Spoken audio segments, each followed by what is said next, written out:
எனக்கு பிரியமானவர்களே, ஒரு ஆலோசனை தோல்வியின் பாதையிலிருந்து வெற்றியின் பாதைக்கு பேதுருவை நடத்தினது என்று வேதத்தில் நாம் வாசிக்கிறோமே.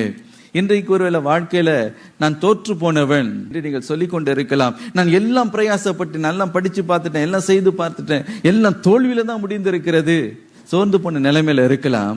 ஆனால் இன்றைக்கு உங்களை பார்த்து அவர் சொல்லுகிற காரியம் என்னவென்றால், என்னுடைய ஆலோசனைக்கு செவி கொடு ஆண்டவரே, இந்த நிலைமையில நான் என்ன பண்ணணும்? பிசினஸ்ல தோல்வி, வேதத்துல வாசிக்கிறோமே, அப்படிப்பட்ட உட்கரத்தான உள்ளத்தின் ஆழத்திலிருந்து நல்ல ஆலோசனையை இயேசு நமக்கு கொடுக்க ஆயத்தமா இருக்கிறார்.